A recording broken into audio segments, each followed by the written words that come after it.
Hey guys, Vikas here. So you're on your iPad just trying to download an app, and every single time the App Store asks for your Apple ID password, even for free apps. And honestly, it gets really annoying really fast. But don't worry, it's an easy fix. And in this video, I'll show you two settings on your iPad that'll stop it for good. Let's get into it. Okay, so let's start with the first fix, the password settings for downloads. Open up settings. Now tap on your name at the very top. Then tap media and purchases. Now tap password settings. Okay, so here you'll see two sections. Under free downloads, you'll see a switch that says require password. Just turn that off. And while you're here, under the purchases and in-app purchases section, I'd set it to require after 15 minutes instead of always require. Because if it's set to always require, it'll keep asking you every single time. So switch that over.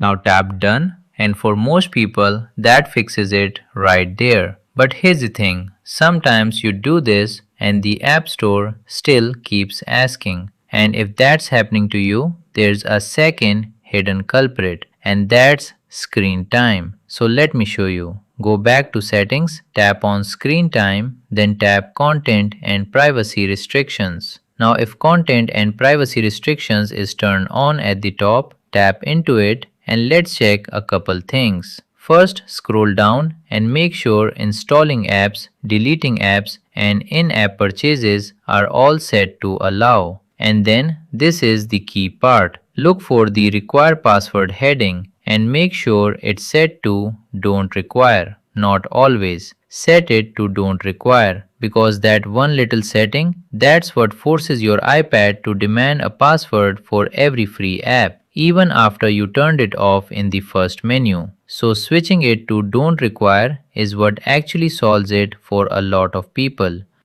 Alright, once you have done both of those, let's test it. Restart your iPad real quick, then open the App Store and hit get on any free app, and it should download instantly, no password prompt. Now one quick tip, if it's still asking after all that, just sign out of your Apple ID and sign back in. That refreshes everything and clears out any stubborn glitch. So real quick, to recap, first go to media and purchases, turn off require password for free downloads and set purchases to after 15 minutes. Then check screen time, content and privacy restrictions and make sure password is set to don't require. And if needed, sign out and back in. So I hope this helped you stop those annoying password prompts. If it did, drop a like and subscribe for more iPad fixes. And I'll catch you guys in the next one here on Vikas Tech.